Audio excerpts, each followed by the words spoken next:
So, in a surprising and slightly shocking turn of events, it looks like Chris Eubank Jr. is next in line to fight Canelo Alvarez. Would this shot be deserved if it happens? And how good is Chris Eubank Jr.? This is a man who's received a lot of criticism in the press for not taking boxing seriously, for partying a bit too much, and for not taking enough fights when he's in good form.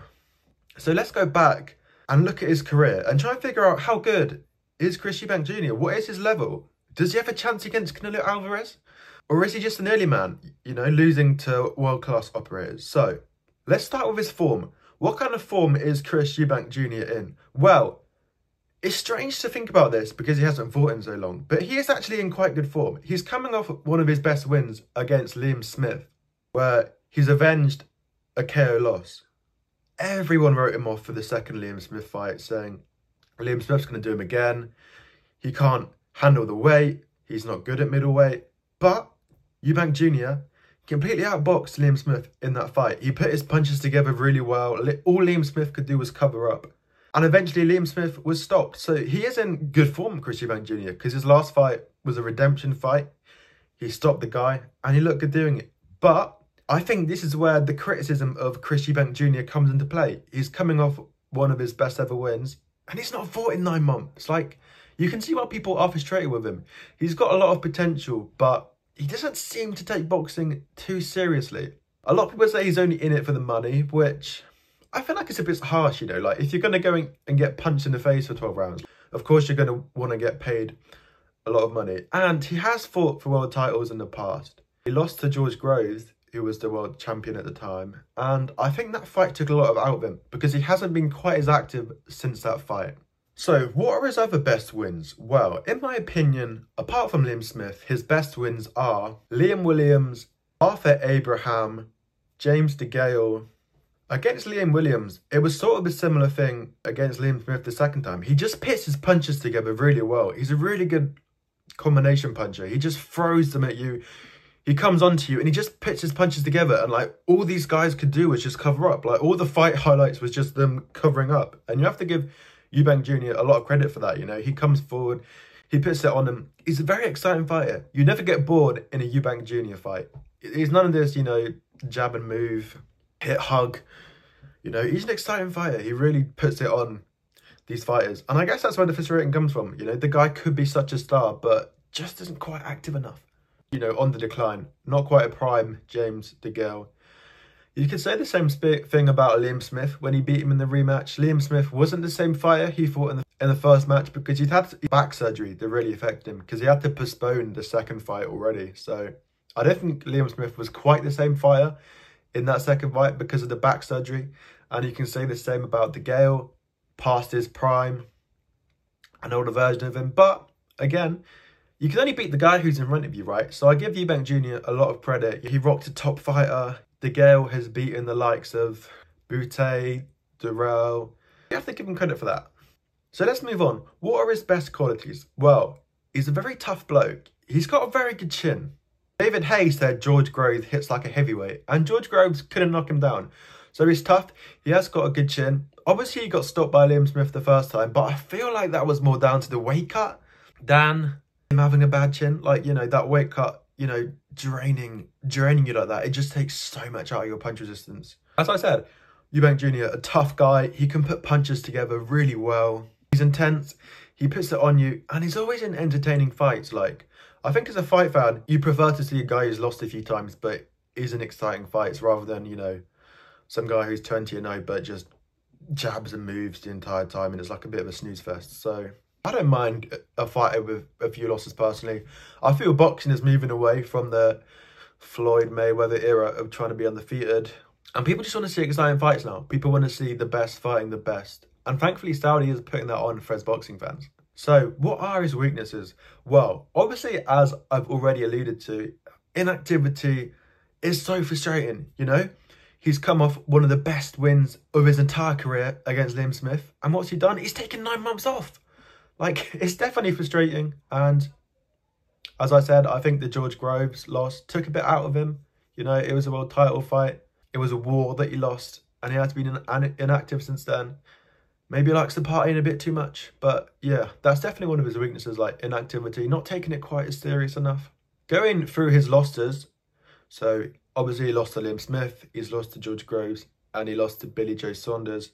The Liam Smith loss was, he was actually boxing quite well, like the first 2 rounds. He was doing the thing where, you know, he's a pressure fighter, he'll put punches together. But Liam Smith just rocked him and he was gone. Like, not a lot to say about that fight. Yeah, the George Groves fight is an odd one. He looks like he did a good job in the highlights. But a lot of people in the comments were saying, if you watch the whole fight, it looks like George Groves won, like, more clearly. But as I said, I do give Eubank Jr. credit for his fight against George Groves. You know, it was a war. He really put it on George Groves. You know, it was so much blood. It was ferocious. But ultimately in that fight, I think Eubank Jr., he was like outdone by the jab. Like he was like in. He threw the jab and then he was out again. Like he just caught him with that jab over and over. And George Groves had a really good defense. Like, where Eubank Jr. is dangerous is, like, you know, he'll get you on the ropes and he'll put those combinations together. But George Groves is, like, really clever. He covered up and he just sort of manoeuvred his way out of getting hit by anything heavy with Eubank Jr. So I think George Groves' defense was just too good for Eubank Jr. And as I said, the jab, you know, I think he got a bit outboxed by George Groves. A similar thing, I think, happened with Billy Joe Saunders. Like, there was one moment in the fight where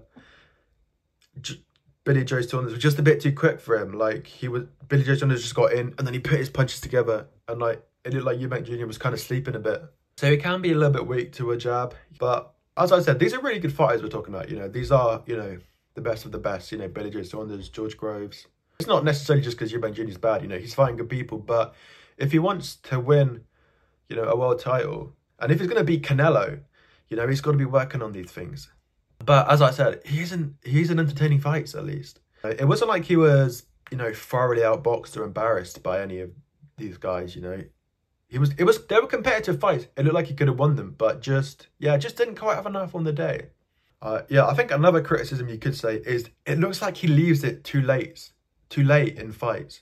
Against Billy Joe Saunders, against George Groves, you know, he left it till the last rounds where he really started putting it on him, you know. He's got to start upping the intensity a bit earlier in the fights. I know it's easier said than done, of course, but yeah.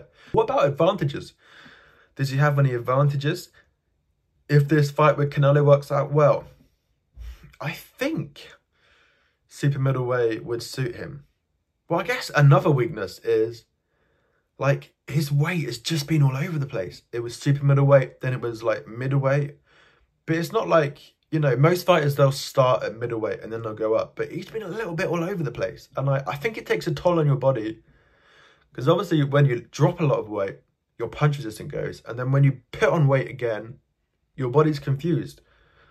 I heard Shane McGuigan talk about it, and he says when you put on weight, your body's not used to it. It's like you're fighting with a backpack on, you know? Your body just can't quite calculate things the normal way just because it's got more weight on. So I would be concerned for this fight, like, just because his body's been under such a toll with all these dramatic weight changes. It would be like, I don't feel like he'd be going into this fight in the prime of his life. Obviously, a few losses, being, you know, stopped and dropped heavy by Liam Smith. But I think it would suit him being at super middleweight. Like, I think having that extra weight, having the extra force behind the punches would suit him. But very heavy ass to try and, you know, beat Canelo Alvarez, especially as someone who's lost to his former opponents, you know, Billy Joe Saunders, for example. I suppose another advantage is he would be a massive underdog going into that fight. And he appears to do quite well when he's an underdog. You know, a lot of people wrote him off for that second Liam Smith fight. You know, all the pundits, loads of Xboxers are just saying, look, Liam Smith's too good at that weight. Already beaten him once. And to be fair to Eubank Jr., he silenced all the critics and did well. So Eubank Jr., I think he does well as an underdog. So that would be an advantage. He'd have that underdog mentality. Maybe Canelo would underestimate him. And he would have a bit more, you know, weight behind his punches, being at heavier weight. But I think ultimately, I can't see a way for Eubank Jr. to win this fight. I think his body's been under too much stress from all the weight changes. Canelo hits too hard. And I don't think the inactivity will have helped either, you know. You've had a huge win. It's like, do you need 9 months off? Like, I think you should do what Jack Catterall's done, you know. Jack Catterall's coming off a really big win against Josh Taylor. You know, literally like a week later, he announces another tough fight against Regis Prograis. You know, he's active. If you want to get a belt, you've got to be active. You've got to do these things. So, yeah, as I would say, I think Canelo would be a task a little bit too much for Eubank Jr. I think maybe a fight against Hamza Shiraz would be more sensible, more winnable if I'm Eubank Jr.'s team and I'm recommending him a fight to take. But it would be deserved, the shot against Canelo, because he is in good form. Like, he has beaten a top contender at middleweight, Liam Smith. So I don't think it would be terrible if it happens. And look, he loves money, and there'll be a lot of money on the line. So that'll be a lot of incentive for him to get up for the fight, right? But as I say, I'm a Eubank Jr. fan. He's in exciting fights. He's entertaining. He's ferocious. He's strong. He's tough. He's a good combination fighter. He's a good pressure fighter, but it's a little bit too inactive for my liking. I mean, there are rumours Canelo's on the slide, right? I don't know where these rumours came from because there's not a lot of evidence to back it up. You know, people were saying it before, you know, when he struggled to finish off Ryder, Mangaya finished him. They were like, oh, is Canelo on the slide a little bit? But I think you'd have to be slightly crazy to think that because, you know, he beat Munguia convincingly. He beat Charlo very well. So, yeah. I don't think Canelo's on the slide, but I just think maybe he doesn't have that hunger, you know, he once did. Like, this is a guy that's fought, you know, Golovkin, Mayweather, you know, Billy Joe Saunders. He's fought a lot of tough competitors. And I think the fact he isn't, you know, like super eager to take the Benavidez fight suggests he's probably in the, like, the end stages of his career. Like, it's going to take him a lot of money, you know, to get up for a Benavidez fight. I mean, I guess as a fighter, you should want to fight the best. So I can kind of understand why he's getting criticism for it, but it's like, when you're at that stage in your career and, you know, you've had so many fights. You went pro at like 16. You know, your body's taken a lot of damage. You know, you've got a family now. I guess I can kind of see why he's not that eager for the Benavidez fight, but I still think Canelo versus Eubank Jr., I still think it's an exciting fight. Like, it's a fight I would definitely turn up to watch just because Eubank Jr. is an exciting style. You know he's going to try and put it on Canelo. I think it'll be an exciting fight. I don't think he'll kind of, you know, cower away from the experience like, say, Charlo did. So I'll definitely watch it. Although, obviously, as I said, I don't think Eubank Jr. is in his prime. You'd rather see Canelo fight, you know, a Benavidez. But I think Eubank Jr. is a better name than, say, a Berlanga. So I'm not against the fight. I think it would be exciting. Eubank Jr. is an exciting style. The fight would sell well. They both know how to build up a fight. Both got good social media followings. So if it does happen, I think it'll be an exciting fight. I'll be rooting for Eubank Jr., of course, as a British boxing fan, rooting for the underdog. But it would be crazy, right, if Chris Eubank Jr. does defeat Canelo to finally get his hands on a belt, and maybe he can do it. You know, we all wrote off, but not everyone, of course, but a lot of people wrote off Eubank Jr. before his second fight against Liam Smith, and a lot of us lived to regret that. So yeah, leave me your thoughts in the comments down below. Is Eubank Jr. a nearly man? Not quite world level? Or is this his time? You know, coming off a good win against Liam Smith, is he finally going to become a world champion? Leave me your thoughts in the comments down below. Like and subscribe if you enjoyed the video. It would mean a lot. Try and help the channel grow. And yeah, thank you for watching. Hope you enjoyed. Goodbye.